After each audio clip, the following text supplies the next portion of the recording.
ada keresahan-keresahan untuk mengembangkan leader-leader baru, mengembangkan timnya supaya kliniknya bisa sustain ya, bisa tersistem, bisa terbentuk timnya, bisa mengembangkan barang-barang timnya ya supaya ya kliniknya bisa sustain, bisa scale up, kita bisa nggak capek diganggu-ganggu terus oleh timnya. Oke teman-teman, saya izin share screen ya. Kalau nanti ada yang mau nanya langsung aja di kolom chat ya. Saya izin share screen.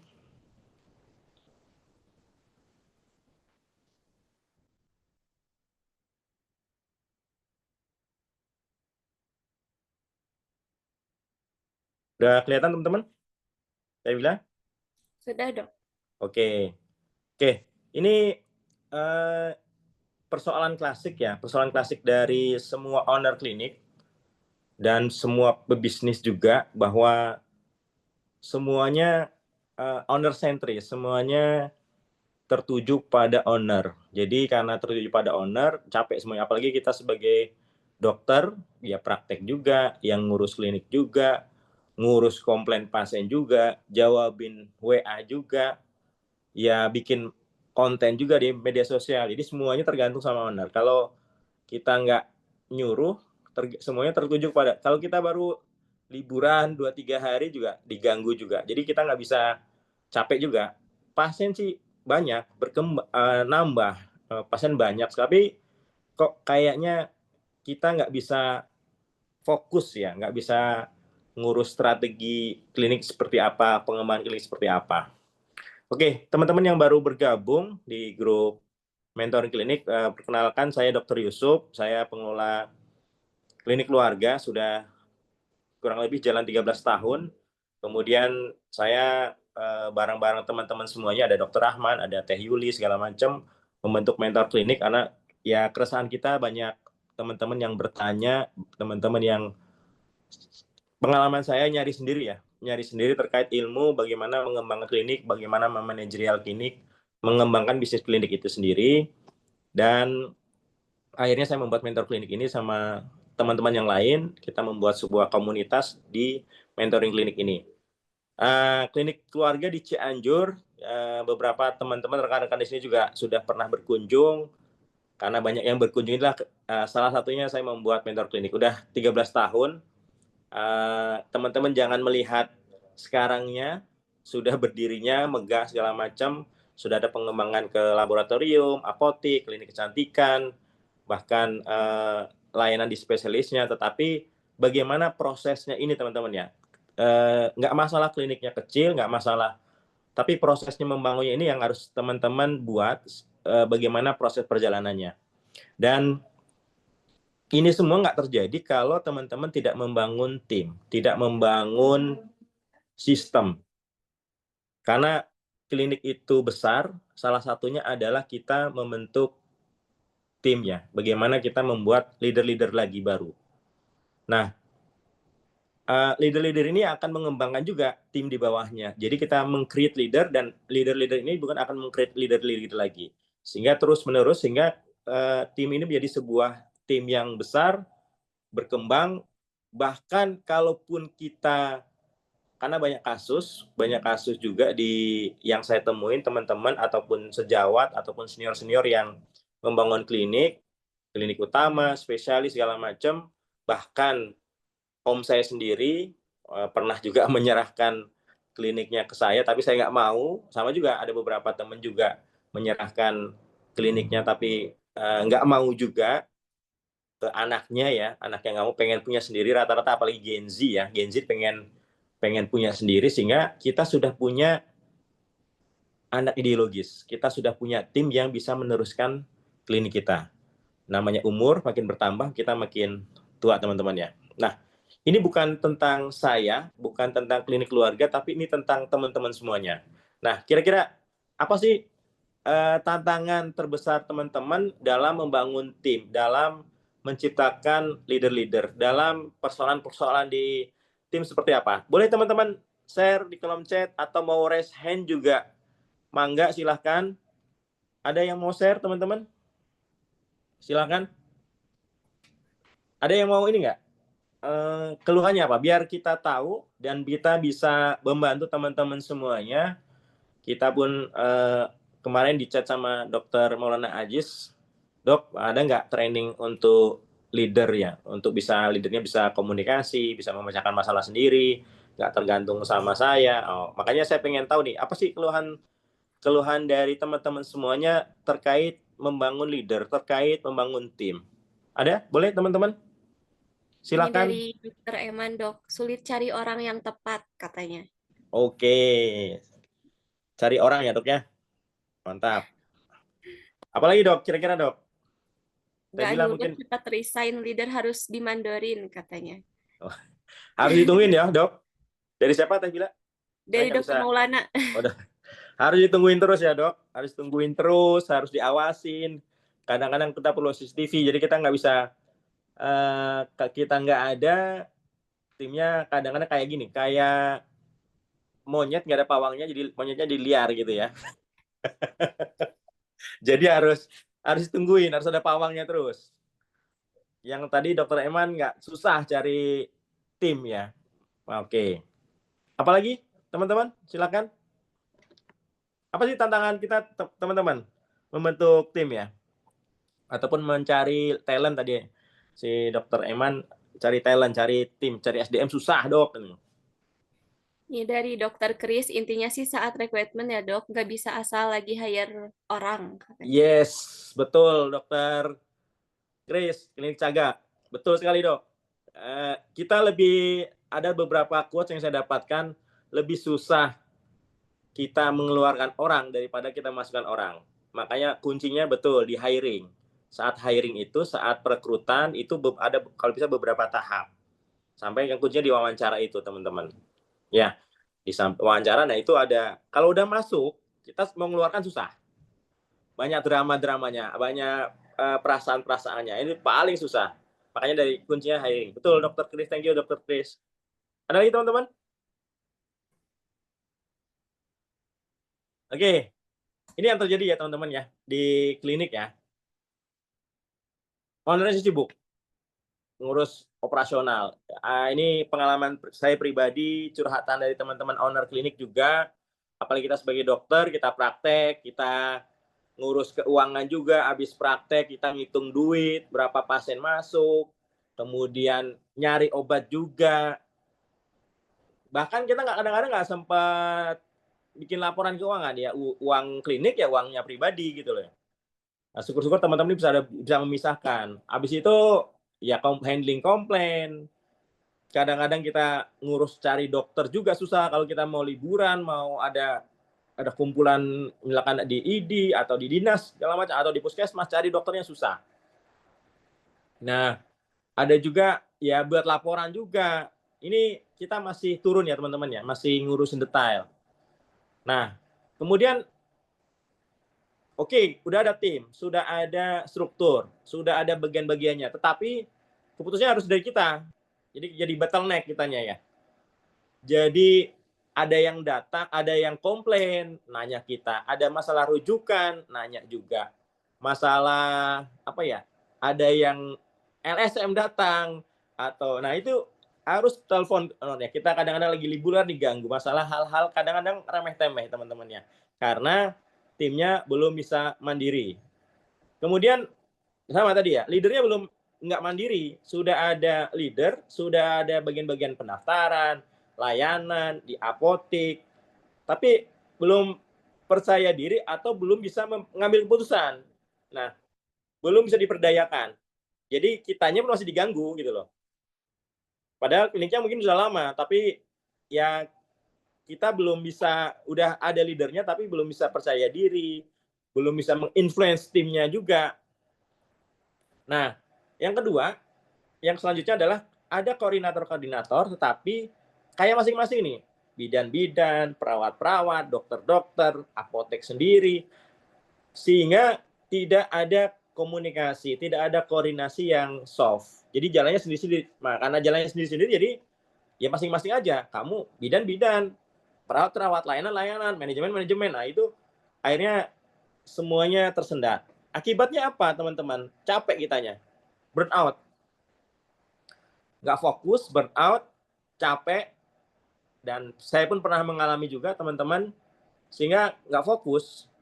Kemudian karena nggak fokus, capek, udah nggak mikir lagi pengembangan kliniknya nggak berkembang, nggak mikirin strategi, nggak ada evaluasi yang terkait kliniknya, mau dibawa kemana, mau seperti apa, tim juga nggak dievaluasi, nggak dibangun, ya karena pasien sih banyak, tetapi mutunya nggak terjaga, nggak ada yang jawabin WA, jawabin DM di Instagram misalkan ya. Antrian banyak, komplain makin tinggi. Staff sih kita udah hiring yang bagus nih, ada potensi. Tetapi karena tidak ada pembinaan, tidak ada coaching, tidak ada mentoring, ada bimbingan, frustasi. Belum ada politik, ada yang toksik juga. Ada politik di organisasi, di klinik kita, sehingga dia frustasi ya keluar. Padahal kita tahu bahwa tim kita ini oke. Tapi karena kondisi ini kita nggak bisa ngawasi 24 jam, yang tadi ya harus dimandorin, kata dokter Maulana, ya akhirnya nggak, frustasi dia. Nah, ini harus kita buat teman-teman, kita harus buat tim, kita harus create leader, kita harus bimbing dia, bikin struktur, bina dia, sehingga kadang-kadang butuh juga semacam bonding dengan tim, makan bareng, jalan-jalan bareng, sharing-sharing bareng. Nah, ini harus kita buat teman-teman. Ada quotes dari ini sering saya sampaikan di mana-mana, di setiap pertemuan, bahkan di free seminar saya setiap terkait frameworknya mentor klinik. Basicnya ibarat sebuah rumah, pondasinya adalah kultur dulu, budaya yang kita bentuk di klinik. Baru pilar-pilarnya ada masalah SDM, operasional, layanan, marketing, dan finance. Dan atapnya adalah leadership-nya kita. Nah, yang kita bahas sekarang adalah bagaimana kita membuat leadership di klinik kita. Bagaimana kita meng-create leader untuk bisa ada leadership-nya. Nah, ini dari Love Nader, dia seorang ekonom kalau nggak salah dari Amerika sana. Tapi bahasanya semacam seperti John Maxwell juga, dia bahasanya terkait leadership. Dia bilang bahwa the function of leadership is to produce more leader, not more follower. Jadi fungsi utama kepemimpinan leadership itu adalah kita mencetak lebih banyak leader, pemimpin daripada follower. Jadi ya fungsi leader itu adalah ya membuat orang nggak tergantung pada kita. Kita membuat leader lagi, dia mampu memimpin dirinya sendiri dan juga memimpin orang lain. Nah, ini tugasnya seorang leader sejati. Sehingga seorang pemimpin yang hebat itu ya dia membentuk, meng-create. Kalau istilah Naruto, membuat Naruto lagi gitu. Kita kan nggak bisa dibuat kayak Naruto ya. Kita bisa mengalihkan ya. Dan kita mengalihkan lagi, kita membuat pengaruh influence kita dengan cara kita mengembangkan leader. Kita mengembangkan orang lain untuk menjadi pemimpin juga. Sehingga organisasi ini lebih kuat, teman-teman. Lebih sustain. Bukan hanya saat ini, tetapi juga masa depan. Ya belum tentu, saya bilang tadi ya, belum tentu anak kita, keluarga kita bisa meneruskan klinik kita, bisnis kita. Makanya kita membuat leader-leader menjadi, apa yang saya bilang, menjadi anak-anak ideologis. Jadi bilang seperti itu. Nah, teman-teman, leader-leader ini harus kita bentuk di unit-unit. Kalau di kita di divisi-divisi ya. Di bidan, di perawat, di layanan, di keuangan, di apotek. Kita bentuk nih, teman-teman.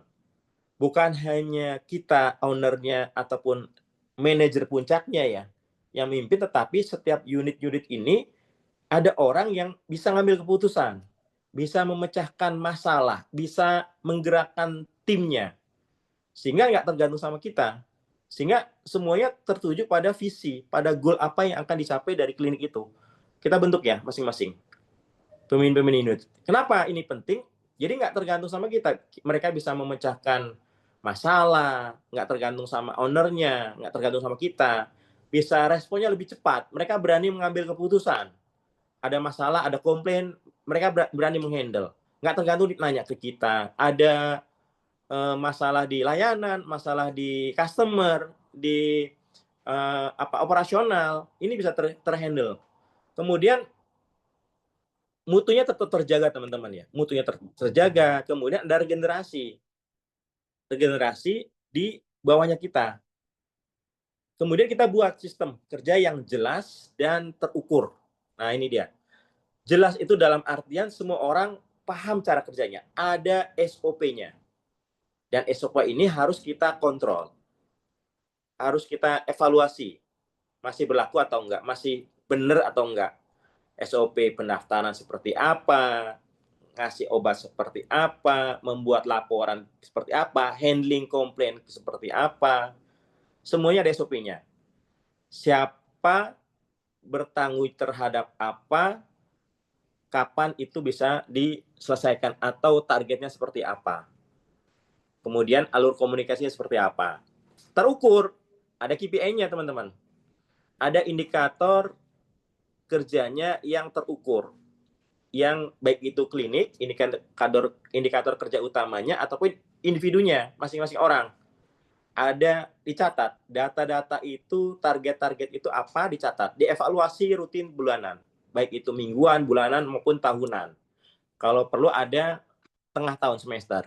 Ataupun triwulan, ataupun kuartal. Nah itu kita harus ada evaluasian teman-teman. Ada feedback buat tim, buat kita sendiri, ada evaluasi untuk klinik sendiri. Dan ini memang jadi objektif ya, kalau sudah jelas, ada SOP-nya, ada siapa megang apa, job desk-nya apa, SOP-nya jelas, ada terukur, ada KPI-nya, sehingga keberhasilan itu bisa terukur teman-temannya. Nah, next-nya adalah ada budaya saling percaya dan saling ada komunikasi, ada kultur yang kita bentuk, sehingga setiap orang ada kerjasama ya, ada integritasnya tadi ya, nggak mesti harus ditungguin. Mereka bisa menjalankan tugasnya masing-masing tanpa harus diawasi ataupun disuruh. Nah ini penting teman-teman. Nggak mesti harus diawasi, nggak mesti ditungguin, nggak harus dimandorin, nggak perlu ada CCTV, tapi mereka tetap jalan. Kita percaya kepada mereka dan mereka percaya sama kita. Gitu ya teman-teman. Nah, ini kalau kita bahas teman-teman ya, kita bentuk pemimpin yang kuat tadi ya, harus ada yang pemimpin yang kuat, kita harus leader-leadernya harus kita bentuk, kemudian sistem kerja yang jelas, KPI yang terukur dan jelas, terus kemudian ada, nah tadi kultur teman-teman. Ibaratkan sebuah akuarium, kalau kita teman-teman punya akuarium, punya kolam, yang kita pelihara apanya? Kalau kita melihara ikan ya, kita melihara ikan. Tapi sebenarnya kalau kita tanya tukang akuarium ataupun tukang ikan di kolam, di tambak segala macam, sebetulnya kita pelihara ada airnya teman-teman. Bukan ikannya. Dulu saya pun pernah punya akuarium, saya punya kolam juga di klinik, ada beberapa kolam di klinik untuk customer experience ya. Yang saya pikir waktu itu dikasih makan, kadang-kadang pasien pun ngasih makan kan. Karena masih makan itu airnya jadi keruh, jadi kotor. Karena kotor ikannya dadah mati. Nah, justru yang kita kelola, yang kita pelihara adalah kolamnya. Kolamnya sehat, airnya sehat, ikannya pun sehat. Nah, termasuk jangan sampai ada kita masukkan dalam situ ikan piranha. Ya dimakan ikan yang lainnya.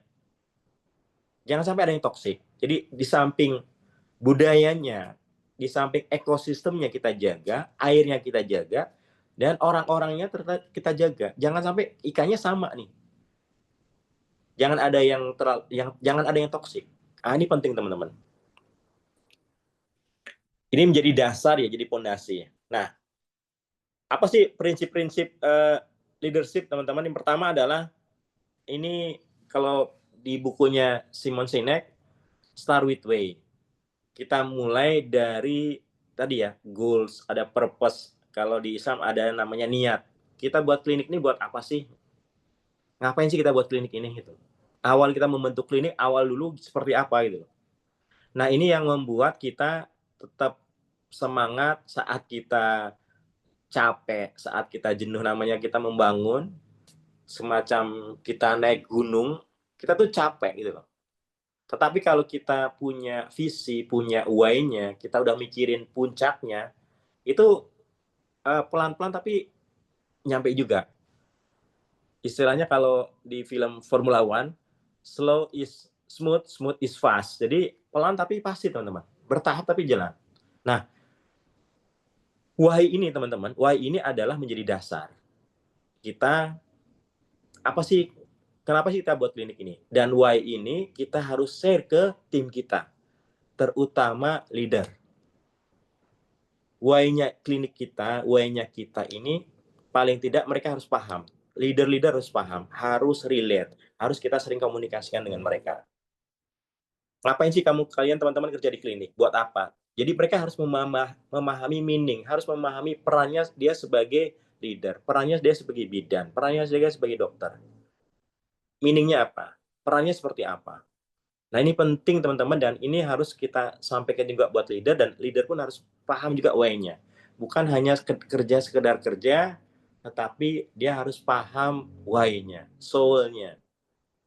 Nah, kalau dari John Maxwell ada beberapa level kepemimpinan. Yang pertama adalah position ya. Position itu orang ngikutin kita karena posisinya teman-teman, karena kedudukan kita. Kita sebagai owner, kita sebagai koordinator, kita sebagai manajer, sebagai koordinator di layanan, orang ikutin kita. Ya memang harus, karena kita ownernya. Mereka nurut karena kita ownernya.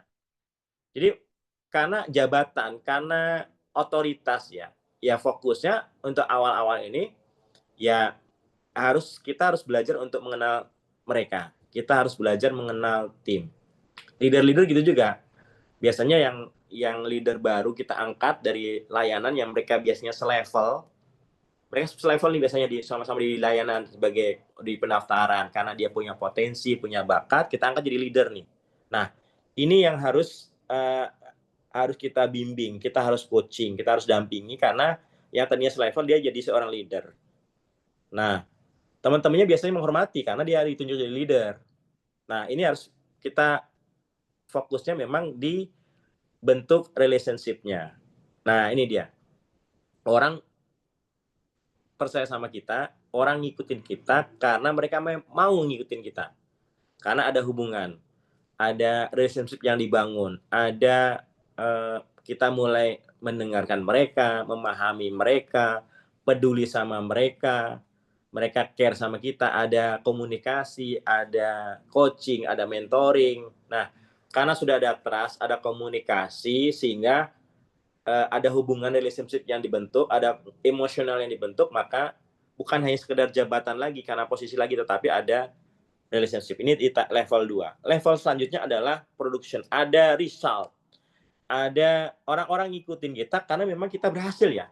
Klinik kita maju, klinik kita berkembang. Kalau di tim kita layanannya itu bagus, dapat pujian dari ownernya, mereka KPI-nya tercapai, pendapatannya mereka meningkat, ada hasilnya teman-teman.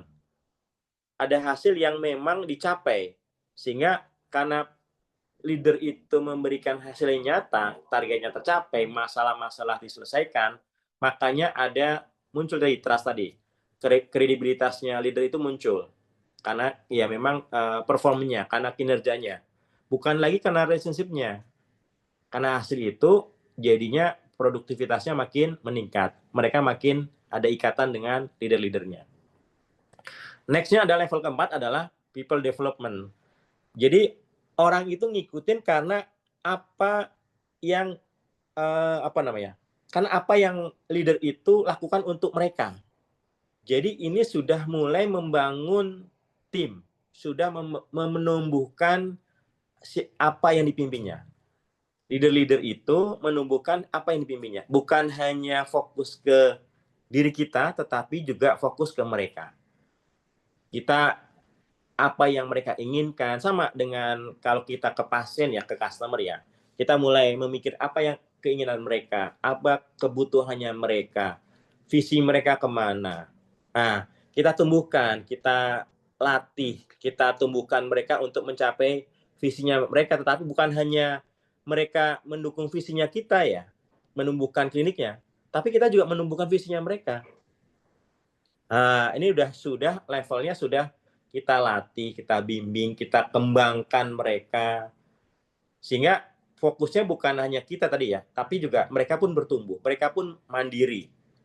Kita memproduksi leader-leader baru, create leader create leaders. Nah, level yang paling tinggi adalah pinnacle, yaitu orang sudah respect ya. Orang ngikutin kita bukan karena siapa kita, bukan karena apa yang tapi apa yang dia wakili, apa value apa yang menjadi ya orang ngikutin. Dia sudah menjadi teladan, menjadi inspiring, menjadi inspirasi, menjadi panutan di klinik, di organisasi. Bahkan bukan hanya di klinik, tetapi lebih luas lagi di sebuah misalkan di kawasan. Nah itu jadi orang menginspirasi. Nah, itu pengaruhnya sudah bukan hanya jabatan, bukan hanya integritas, bukan hanya, tetapi sudah bukan hanya dampak, tapi sudah lebih luas lagi. Ini dari John Maxwell, teman-teman ya. Kemudian ya seven leader, teman-teman sudah tahu bahwa seorang leader itu ya melayani, memberdayakan timnya. Kalau John Maxwell bilang leader it last. Jadi ya kita melayani tim kita dulu, jangan memikirkan kita sendiri tapi juga melayani. Begitu kita melayani mereka, mereka pun melayani customer kita lebih oke. Dan leader itu kita bentuk ya, bukan seperti tadi Dr. Eman susah nyarinya, bukan kita temukan tetapi kita bentuk. Yang ada kita bentuk, kita latih, kita bimbing, kita coaching, kita mentoring, kita one on one dengan mereka.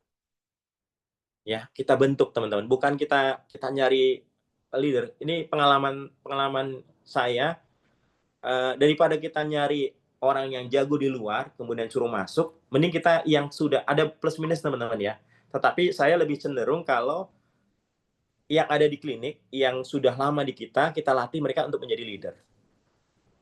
Teman-teman, ini saran saja, tim kita yang sudah 4-5 tahun ikut kita di layanan atau di mana, coba teman-teman latih mereka untuk menjadi posisi baru lagi. Kalau kelamaan di posisi yang sama, ataupun paling nggak pindah posisi gitu loh, itu menimbulkan rata-rata menimbulkan masalah.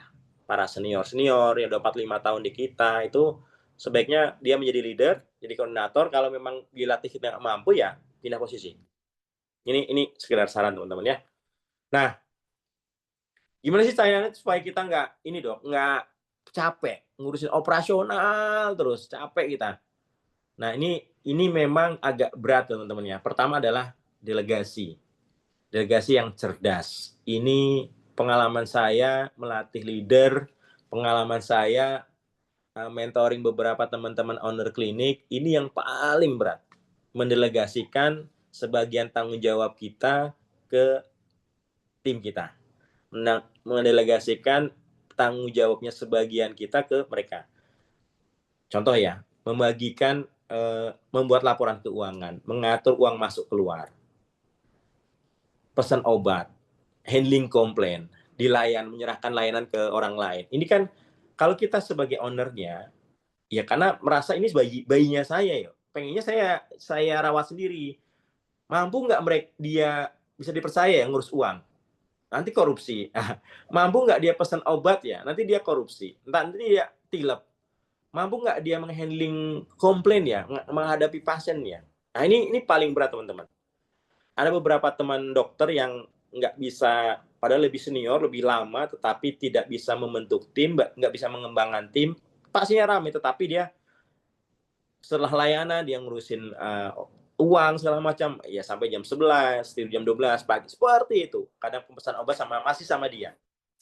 Nah, ini tugas yang, jadi memang tugas yang paling berat. Yang kedua adalah cerdas. Teman-teman cerdas itu pilih orang yang tepat ya. Pilih yang orang tepat untuk tugas yang tepat. The right man and the right job. Nah, ini teman-teman harus pilih. Kemudian ada SOP, ada KPI yang jelasnya tadi saya sampaikan ya. Semua harus ada standarnya, semua harus ada ukuran keberhasilannya, tapi beri ruang tim kita untuk berimprovisasi. Beri ruang untuk mereka melakukan kesalahan. Ah, ini paling berat juga. Jadi nggak apa-apa mereka salah, jangan dimarahin.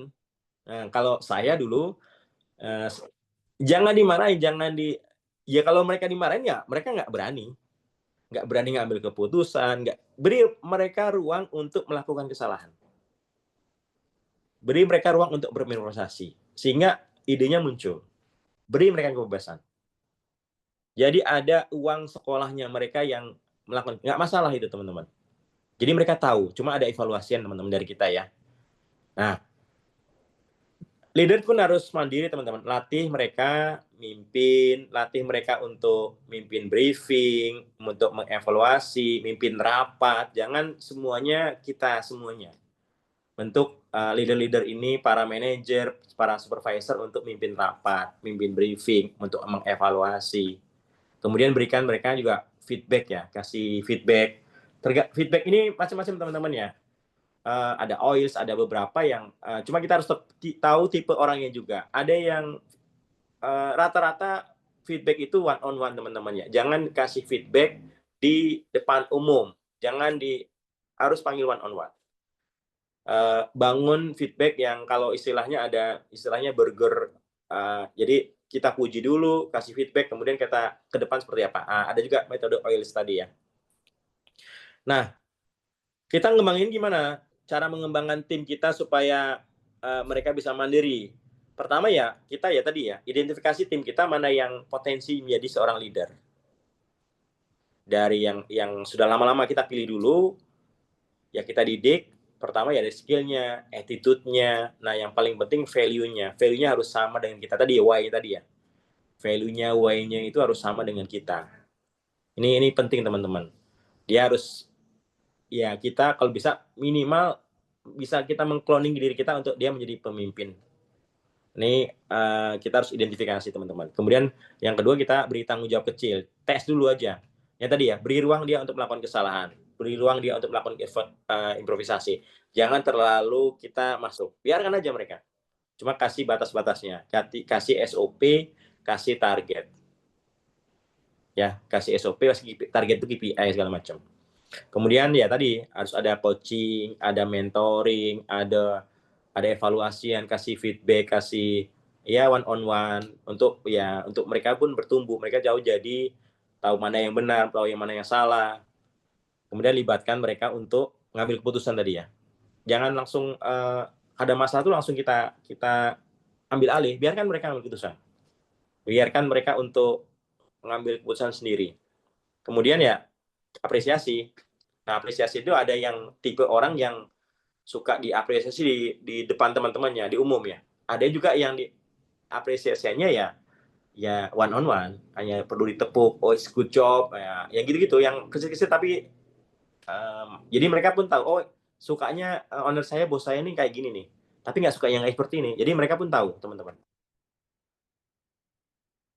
Oke teman-teman, jadi kita tuh nggak bisa kerja sendiri selamanya teman-teman ya. Jadi kita harus berkembang, butuh lebih dari sekedar layanannya bagus. Kliniknya sih udah bagus, kliniknya sudah rame, tapi butuh leader-leader yang bisa untuk mengembangkan klinik kita bareng-bareng.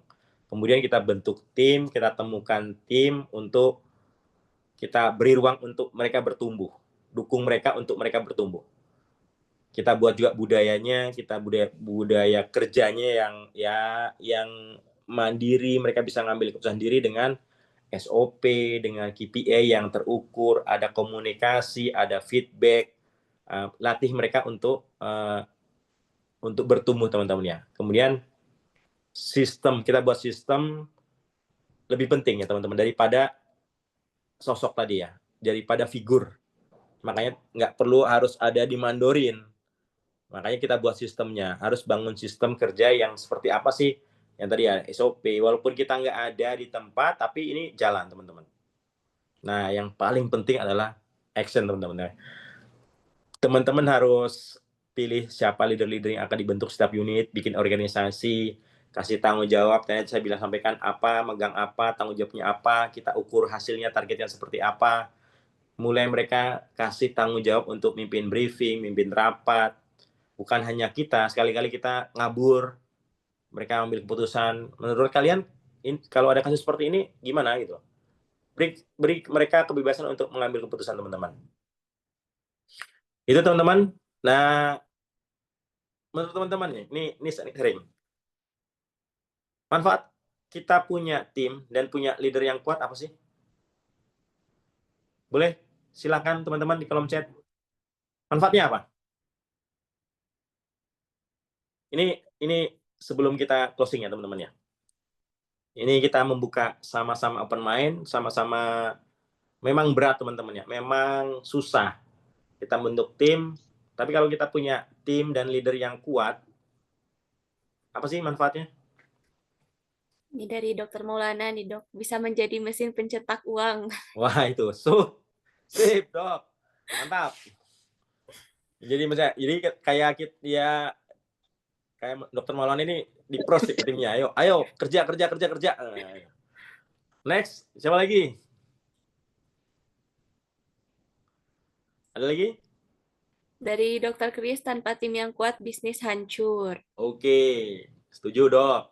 Hmm. Apalagi dok? Jadi nggak harus ada kita ya teman-teman ya. Nggak harus ada kita sebagai ownernya, ya klinik bisa jalan sendiri. Operasional lancar, jalan sendiri. Kitanya bisa, bukannya kita bisnis jalan, kita jalan-jalan, enggak. Ini enggak ada. Autopilot tuh enggak ada teman-teman. Kalau pengalaman saya teman-teman ya, autopilot itu enggak ada. Tetap harus kita kontrol. Kecuali teman-teman punya uang, kita investasi di saham, investasi di kripto dan segala macam, nah itu oke lah. Tapi kalau kita punya bisnis yang ada autopilot, ya kita harus kontrol, kita harus monitoring. Jadi makanya harus bentuk tim ya, bentuk tim, bentuk sistem. Dan kalau ada apa-apa, kalau kita nggak ada kejadian apapun itu, ya mereka bisa ngambil keputusan sendiri. Ini bisa jalan sendiri. Selanjutnya ya mutunya, kliniknya lebih tertata yang tadi dibilang maksudnya dokter Kris, dokter Maulana itu ya mutu lebih jalan, lebih konsisten. Klinik bisa jalan sendiri. Kita bisa fokus ke pengembangan klinik kita, fokus ke strategi. Ini strateginya seperti apa? Kalau mungkin karena kita sebagai penonton ya, kalau kita nonton kan kita nggak turun, kita nggak di dalam, jadi out of the box. Kalau kita nonton kayak nonton bola kan kita bisa tahu, kayaknya gini deh strateginya.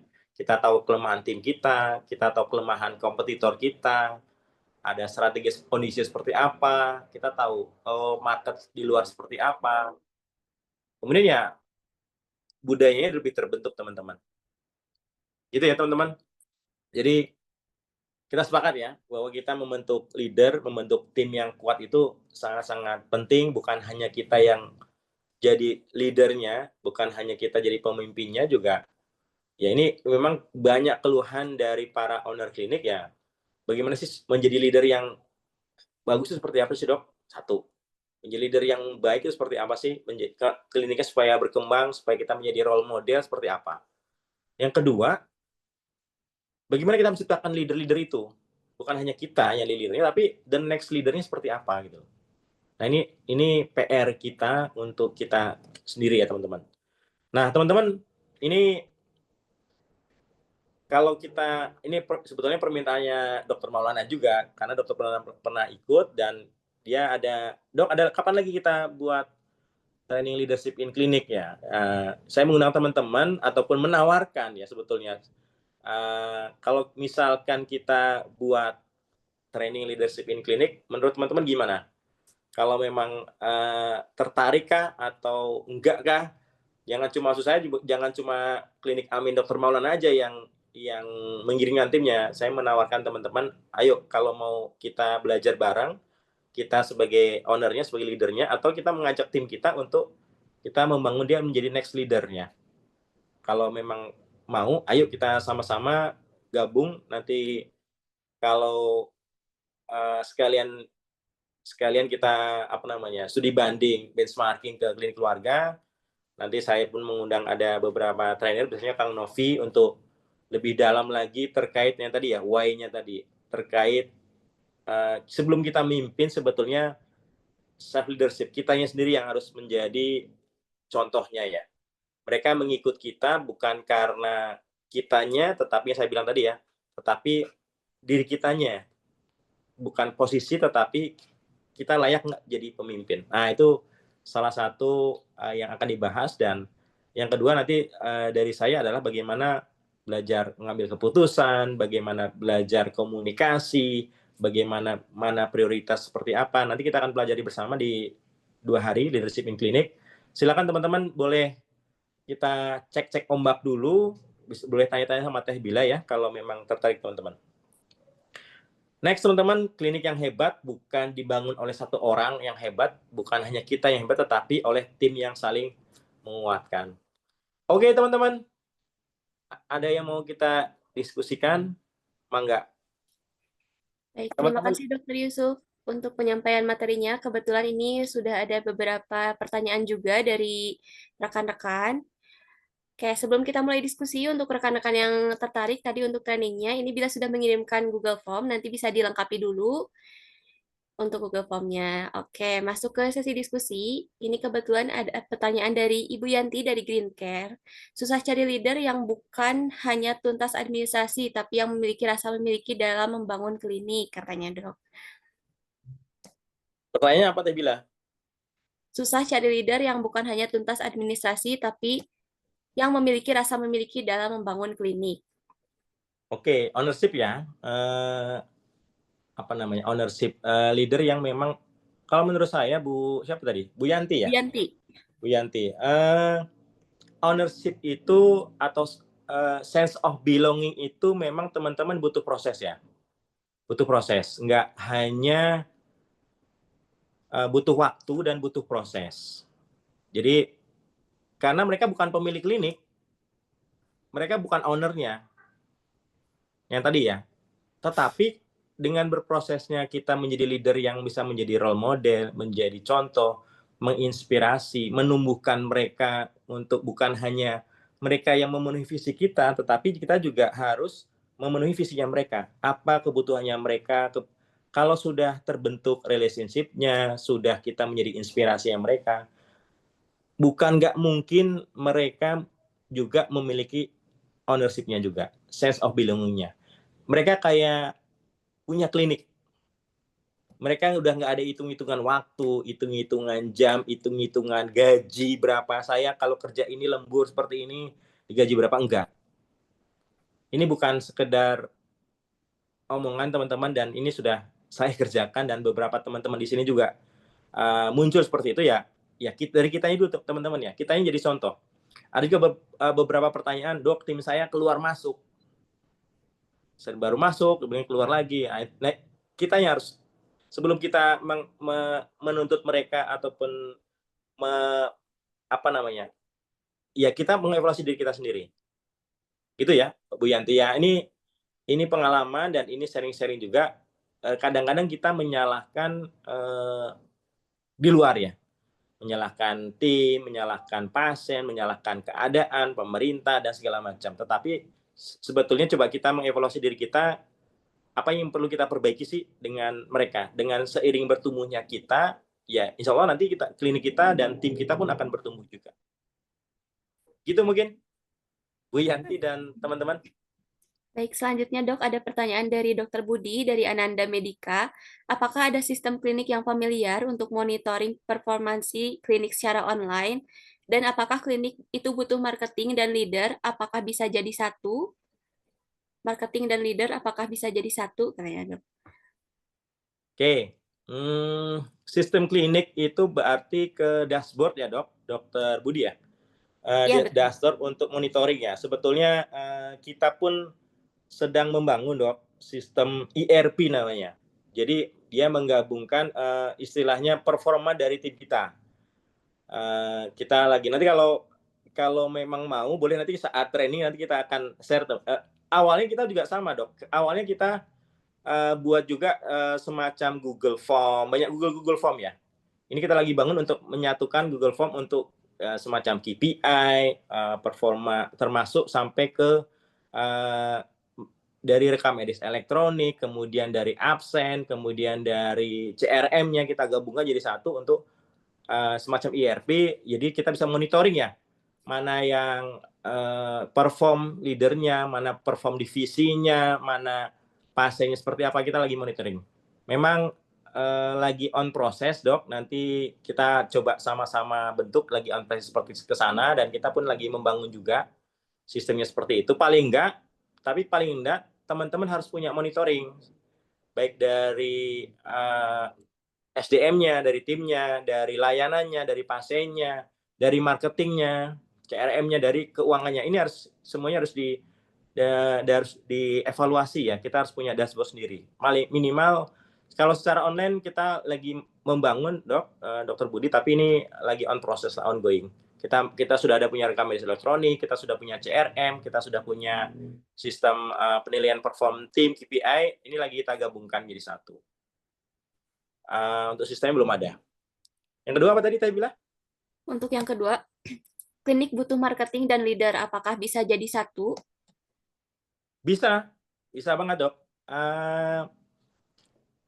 Nanti kita bangun, dulu waktu awal saya membangun klinik pun saya marketing iya, pasien iya, yang berkunjung ke badan usaha juga saya. Tetapi nanti setelah kita punya tim, kita lihat potensinya. Dulu ada bidan di saya, dia punya potensi komunikasi yang bagus, marketing yang bagus. Kemudian saya jadiin dia untuk pegang marketing, teman-teman. Dia mengelola media sosial. Lama-lama dia punya tim. Lama-lama dia malah dipindahkan ke yang lain di divisi, karena dia memang tadi dia bakatnya memang mobile ya, berkunjung, membuat relasi ke stakeholder. Tapi untuk membuat sistem agak lemah. Nah, potensi-potensi ini akan kita bangun. Jadi tergantung dia potensinya apa, dan dia punya kemampuan leader, nggak apa-apa, nggak masalah. Dia menjadi manajer klinik dan menjadi pengelola marketing nggak apa-apa. Yang penting KPI-nya jelas ya, Dok ya. KPI-nya jelas, targetnya jelas, kerjaannya apa jelas. Nanti kita akan evaluasi bareng-bareng. Nanti pun dia harus membentuk leader juga. Bisa jadi nanti sebagian marketingnya diserahkan ke dia, tapi dia masih megang kunjungannya, misalkan kunjungan ke stakeholder masih dia, tetapi media sosialnya dia kelola, CRM-nya ada yang kelola. Nanti kita bentuk seperti itu. Tergantung kebutuhan kliniknya seperti apa. Itu, Dok. Dokter Budi, thank you pertanyaan. Good. Untuk pertanyaan selanjutnya, Dok, ada dari Dokter Nifa. Dok, mungkin tidak kita sudah bina leader, tapi suatu hari dia resign dengan alasan apapun. Bagaimana antisipasinya? Ditulis di kontrak kerjanya gimana ya? Terima kasih. Oke, Dokter Nifa. Memang kita nggak bisa memaksa ya, Dok ya. Kita nggak bisa memaksa tim kita itu nggak resign. Tim kita itu sama kita terus. Makanya dari awal, dari saat hiring, kita harus bisa visi dia kemana. Ya, visi kalau dia sudah visinya ke rumah sakit, jadi PNS, ya memang jangan dijadikan tim. Kemudian kalau memang dia mau berkembang sama kita, ya dibina, Dok. Dibentuk relationship-nya. Ini memang butuh waktu ya, Dok. Butuh waktu kita bentuk relationship, bentuk apalagi perempuan ya. Tim kita perempuan, kemudian awalnya kita bentuk dia jadi leader, setelah jadi leader kita kasih training segala macam, kemudian dia nikah di bawah suaminya. Ini kita nggak bisa ini juga. Tapi bagi saya sih, Dok, nggak masalah sih, Dok. Kita bangun dia menjadi bagus, setelah itu dia keluar nggak apa-apa. Yang penting daripada kita nggak training dia, kita nggak latih dia, tetapi sehingga layanan kita nggak maju. Kita nggak bisa memaksa dia untuk nggak keluar sama kita terus, nggak bisa. Tapi paling nggak kita sudah, paling nggak gini lah. Kalau saya sih paling nggak dia maju, dia berkembang di tempat lain, saya udah senang. Kita ngasih ilmu ke dia, kita ngelatih dia, saya udah senang, dan itu ya jadi amal jariah kita juga. Kalau saya seperti itu, Dok. Kita nggak antisipasinya betul, Dok. Tetap harus ada kontrak, semuanya harus ada kontrak, harus ada MOU, baik itu ke dokter, baik itu ke tim, harus ada MOU, harus jelas. Nah, sama pengangkatan karyawan tetap juga yang mau di klinik juga harus ada penilaiannya, Dok ya, dari value-nya, dari kompetensinya, dari attitude-nya. Nah, itu harus ada penilaian sehingga di karyawan tetap. Nah, kalau udah karyawan tetap ya otomatis, contoh anggaplah kita buat kesepakatan di peraturan perusahaan 5 tahun. Otomatis ya dia akan kemana-mana. Ya kita latih lah. Kita latih. Nah, itu yang harus kita latih menjadi leader-leader ya. Untuk awalan mungkin ya kontrak, betul, Dok. Bisa setahun, 2 tahun, 3 tahun, tergantung dari kesepakatan bareng. Tapi pengalaman untuk dokter-dokter ya, kalau saya biasanya setahun sekali dok ya, kita perbaharui setahun sekali. Gitu dokter Niva ya. Iya betul dok. Untuk Oke. selanjutnya ini dari Bu Yanti dari Green Care juga. KPI baru ada untuk staff, tapi untuk dokter dan manajemen atau leader belum ada. Nah, mohon gambarannya dok. Ini harus ada trainingnya sendiri dok, Bu Yanti ya, Green Care ya. Ada gambarannya sendiri terkait membuat KPI.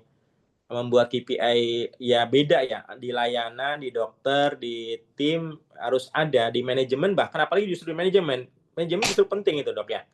Di manajemen itu karena dia adalah yang semuanya ya, harus ada KPI-nya klinik ya, dan KPI-nya klinik yang memegang ya manajer klinik, manajemen ya. Manajer klinik harus memegang. Baik itu kalau sebagai gambaran awal gini dok, buat dulu balance scorecard. Mulai dari land and growth, dari SDM-nya, kemudian dari stakeholder, dari marketingnya, dari bisnis prosesnya, dari layanannya, baru dari finansial. Paling nggak dari itu. Dari balance scorecard itu kemudian dipecah lagi menjadi apa target-targetnya. Ya apa yang akan dicapai dok. Bu Yanti ya.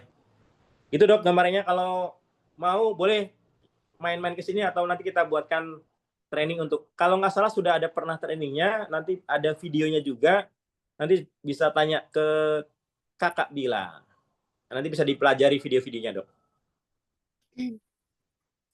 Oke, untuk ini lumayan banyak ya dok pertanyaannya. Untuk pertanyaan selanjutnya ada dari Dokter Ismail. Mohon pencerahannya, Dok. Saat ini saya baru saja menjadi kepala pengelola klinik di Klinik Kecantikan Sumedang. Saya baru saja bergabung awal bulan ini. Dari pengalaman saya sebelumnya di bidang otomotif sebagai marketing, selama saya jalani masih kebingungan kegiatan rutin yang harus saya lakukan. Mungkin saja ini saya hanya bisa merapikan terkait branding klinik dan masih belajar banyak dan tim saya mungkin masih belum terbiasa dengan saya dan masih terbiasa segala sesuatu langsung ke owner. Nah, mungkin ada pencerahannya atau solusinya, Dok. Pertanyaannya apa ya Bila? Jadi tim owner. Untuk jadi timnya masih tergantung pada owner padahal sudah bergabung Oke. gitu si padahal ini si Dokter Ismail ini sudah bergabung tapi tetap aja timnya apa-apa ke owner gitu, Dok. Boleh brainstorming sama ownernya dok. Ismail ya, Kak Ismail ya, brainstorming sama ownernya dan tanya dia arahnya mau kemana nih, kliniknya mau diarah, visinya kemana, apa yang diharapkan dari saya setelah bergabung. Setelah itu dapat brainstorming sama tim, maksudnya kerjanya apa, targetnya apa, dibuatkan KPI-nya, dibuatkan strukturnya, kemudian ya kerjaannya apa, targetnya apa, seperti apa. Kalau terkait marketingnya, teman-teman bisa banyak materi di YouTube ataupun di IG dari Mentor Klinik, teman-teman bisa searching. Di sini sudah banyak sharing-sharing. Kalaupun mau ngobrol-ngobrol, boleh Pak Ismail, silakan. Saya sangat open, mau ke klinik keluarga ataupun kita nge-zoom juga boleh. Itu ya, Kakak Bila. Intinya komunikasi sama owner dan komunikasi sama tim. Ekspektasinya owner seperti apa, dan juga kemudian dikomunikasikan ke timnya. Ini seperti itu. Oke, ini masuk ke pertanyaan terakhir mungkin ya, Dok. Dari Dokter Kris, berarti harus ada SOP baru di klinik yaitu marketing leader bisa cerita step by step dan apa step pertama yang paling krusial yang harus dilakukan pertama kali lalu step berikutnya apa ya, Dok? Step by step apa nih, Kak Bila? Step by step untuk Marketing marketing. leader. Oh, marketing leader. Oke. Okay. Dokter Chris, marketing leader itu arahnya mau kemana dulu dok? Pertama, marketing itu ada banyak. Pertama ada online, ada offline, ada CRM, Customer Relationship Management. Jadi kita mengelola pasien-pasien yang sudah ada di kita bentuk relationship-nya. Nah, maunya dokter seperti apa? Ya biar nggak bingung nih yang sudah ada tim marketingnya ya. Maunya dokter seperti apa? Kalau pengalaman saya teman-teman, kalau di masyarakat kota mungkin sudah banyak online ya, ada website, ada pengelolaan media sosial, tapi pengalaman saya 60-70% masih dari ke mulut ke mulut. Masih berperan deh. Jadi utamanya sebetulnya marketing itu tidak lepas dari layanan, Dok. Ya, kalau layanan kita bagus,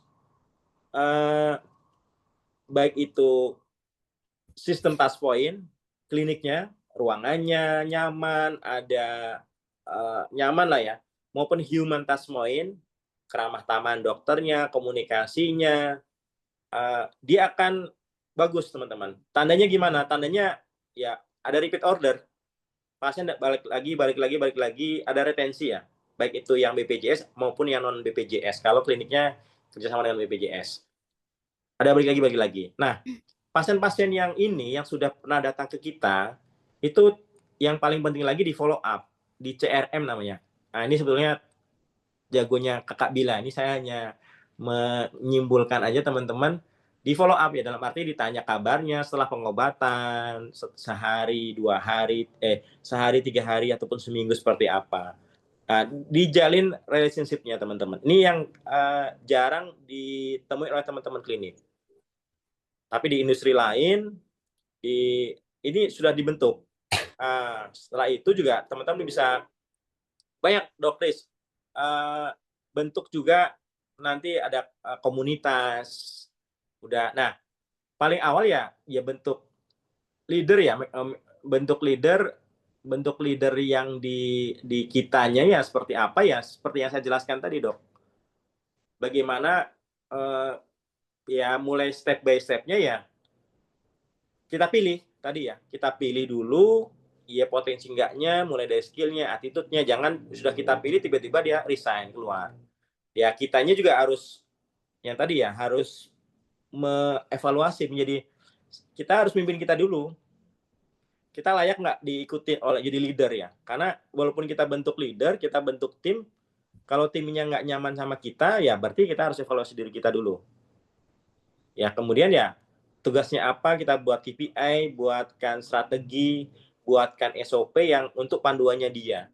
Kalau memang dia menjadi seorang leader. Ya habis itu kita training lah, kita coaching, kita mentoring, kita kasih feedback, ataupun kirim dia untuk ikut training leadership in clinic. Ya Kakak Bila. Gitu, Dokter Chris. Nanti kita bisa belajar bareng di sini.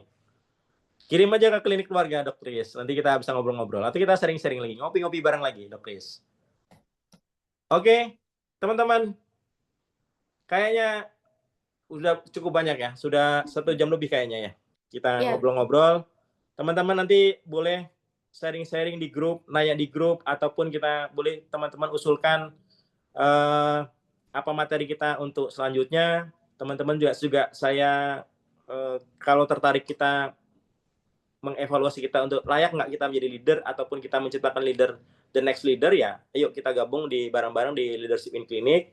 Banyak videonya, banyak yang sudah di-share di Instagram ataupun YouTube, ataupun yang KPI tadi ya, ada Bu Yanti ya, Green Care ya tadi ya. Silakan nanti tanya ke Kakak Bila untuk bisa pelajari sendiri secara online seperti apa, Bu. Nanti biar dapat aksesnya.